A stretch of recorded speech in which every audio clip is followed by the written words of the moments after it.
So I'm the co-founder of HeyDoc. My talk today is split into two things because I felt this would be something that I wish I would have sort of heard a few years ago when we started doing everything that we're doing. It's split into two, into an entrepreneur's journey towards launching their product and their startup, and about the lessons learned throughout this journey of launching HeyDoc and to pitching to investors. And, you know, we know that an entrepreneur's life is a tough one, right? So it's full of passion, hard work, and discipline. And usually people ask, why do you do what you do? And we realize it's down to one thing. It's emotion and passion to try to solve a problem. Entrepreneurs don't sit and think, oh, I want to run my own business. I want to be free. I just need to find that idea. You know, even if you go out for it, looking for it, you probably won't find it. That great ideas come to you in the form of real problems. That's why they're brilliant solutions. And entrepreneurs are crazy positive. They embrace problems when they come to them.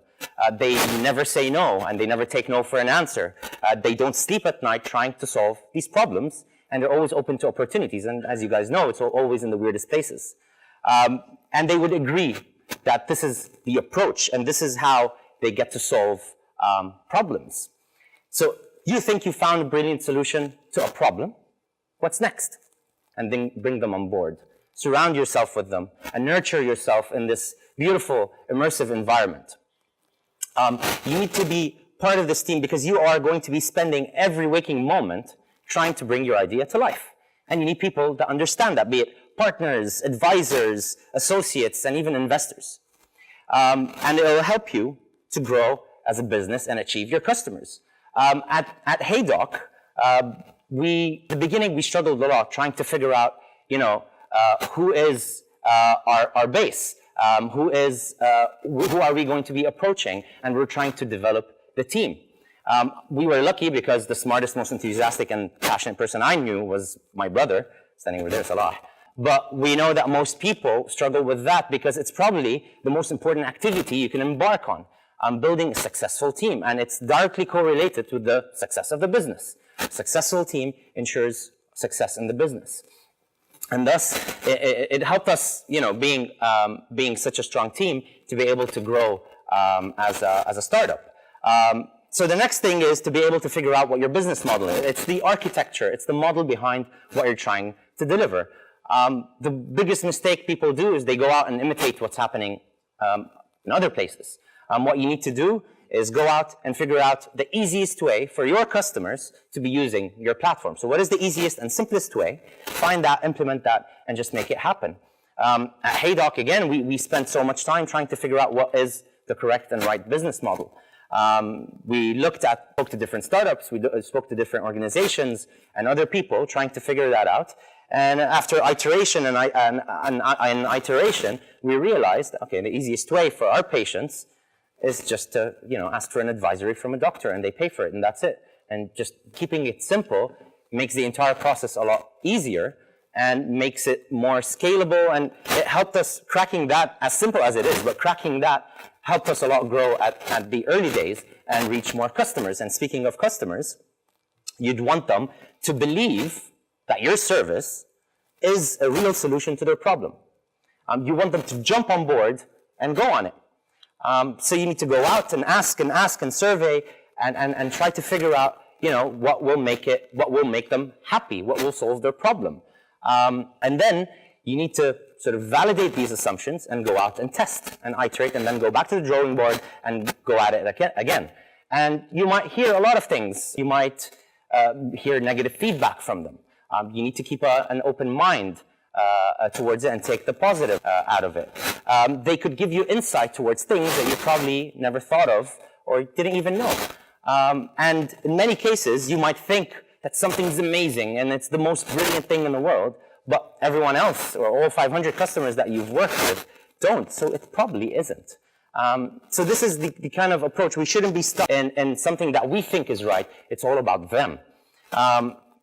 And for us, this is also the key for us, because when we first launched, We thought, okay, let's do this traditional way. Let's launch in Dubai, focus on a certain demographic, and then realized our first advisory came from Chicago. Second was from Nigeria, and then we were getting people all over the world, and we realized, okay, what kind of questions are they asking? What kind of inquiries? And realized, okay, that the focus is non-urgent health issues. Okay, that makes sense. People, instead of going online, they can speak to an actual doctor. So then we changed our business model to suit that. We also, as Palestinian refugees, we had a lot of families in refugee camps, and we always saw the misery that these guys were in, and we always wanted to find a way to give back in Lebanon. And when you start looking at the customers, we realized there's another demographic that's untouched, that no one is really. So we realized that people in refugee camps, rural areas, developing countries, they all don't have to have access to their most basic right, which is their health. So we launched Salamtak, which aims to sort of democratize healthcare even more and provide them with access to free healthcare advice. And that's how we started talking with talking to our customers to try to grow the platform. And then that's how we started to build our partnerships. Two brains are better than one. We always need to build, it's one of the most important activities. We need to go out and build as many partnerships as we can, as long as they add value. In the end, it's a two-way street, right? So we give them whatever they want, as long as they give us whatever we want to make it happen. At HeyDoc, we strived from day one to build as many meaningful partnerships that can help us grow. Partnerships is really important, but money is probably the most important thing.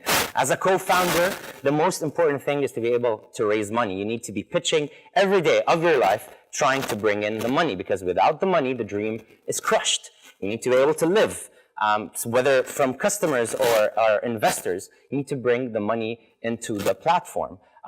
You could go out for a side job, a loan, or investment, whatever that needs to be done to make it happen. So we look at all the stuff, and then you might think, oh my God, this is so overwhelming. How can I achieve my goal? And we realized, you know what, it's really simple. Just put it in front of you, split it into strategic objectives, tactical goals, as they say, daily tasks, and then work on it one at a time. And then you can realize that you can really achieve anything that you want, as long as you follow this kind of methodology. And remember that nothing ever goes according to. I've probably pitched hundreds of times, if not even more, and each and every time we learn something new. We keep experimenting and testing and validating and to make sure that, you know, we're learning and enhancing our pitch. So the next few slides I'm going to talk about, because I feel like in all of our stages, pitching is one of the most important things that we need to do. And a lot of it, if you haven't really lived it, there's a lot of things that you will miss. So first advice, don't be a robot. So actually, when you're pitching, you should not be pitching at all. You need to be telling the story, you need to be sharing experiences, and telling people about this journey that you've embarked on to try to bring your idea to life.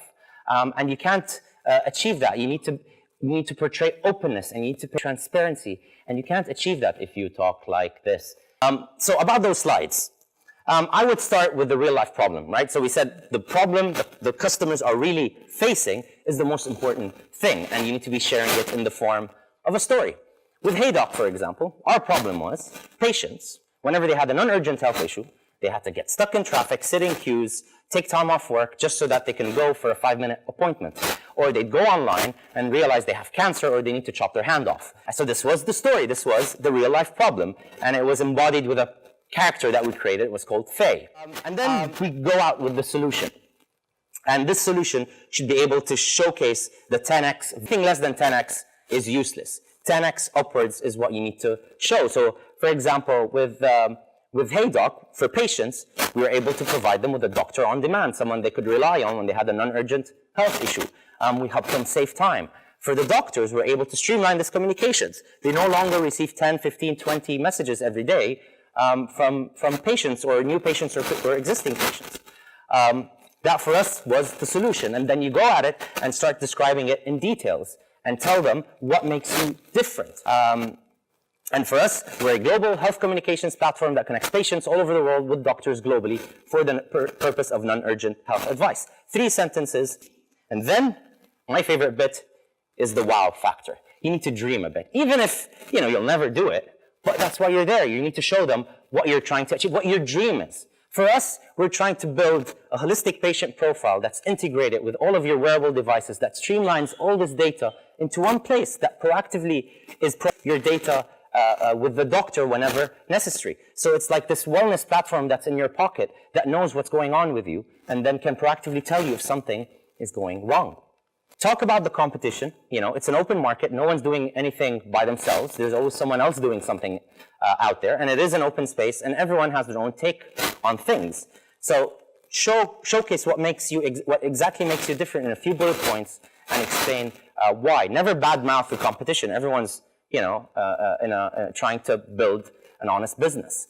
How big is the pie, and how big is your piece? You need to be smart about it, do your proper research, and figure out what really the pie is. For us, we struggled a lot with this because most cases and most startups, it's not really clear. We don't know that this industry is $5 million. You don't know, but you test, right? Every presentation, you figure it out. Every time you talk to an investor, you figure things out, and then you progress and you make it better. One of the most important bits, the traction and the validation. How many have used it? This is proof that you have a service that solves a problem. So that's why this is probably one of the most important slides for us. And then talk about the projected revenue, the 3-year plan. Again, same as the pie, be smart about it. I've seen people say, we're going to make, that shows that that person really hasn't done their homework because it just doesn't make sense. So you need to understand exactly how to figure that out and work on it accordingly. And then you're here for a purpose, right? You're pitching for a reason. You want to ask something. It could be partnership. It could be support. Whatever it is, you're there for a reason. Ask about it, and then talk about it.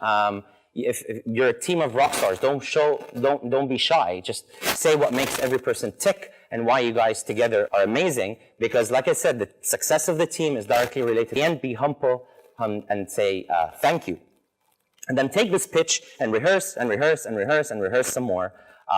You need to memorize every single comma, full stop, and dotted I's. You need to rehearse and focus. You need to know exactly where your hands are going to be at each and every moment, every step that you're going to take. The talks that I do, I usually put, if I can, I put X's around the stage to know where I'm going to be in each and every position, because you need to memorize it, and all you need to do is focus on the audience, on your body language, and you need to memorize a 2-minute, a 3-minute to pitch. Focus a lot on your body language. Someone asks you a question, take a few steps in, lean and listen. You know, all these little tips, they add a lot of value while you're pitching. And one important thing is never stop.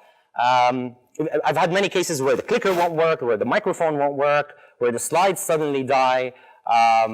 And yeah, so life goes on. So what? Just throw it and keep going. You memorized it. You don't really need the slides. And every presentation or every pitch that you do, you're going to be bombarded with tons of questions. Create an FAQ. I do this. I have a little note. I have all my FAQs, all the questions, all the answers, and over time I enhance them. It helps a lot with different things. Applying for competitions, same questions most of the time, so you have it ready. When you're in pitching and the investor asks you for something or the partner asks you for something, you have your answers ready. And boom, boom, boom, you'll be able to answer everything, no hesitation. You show that you're confident and you know what you're doing. Know the exit. We're all going somewhere.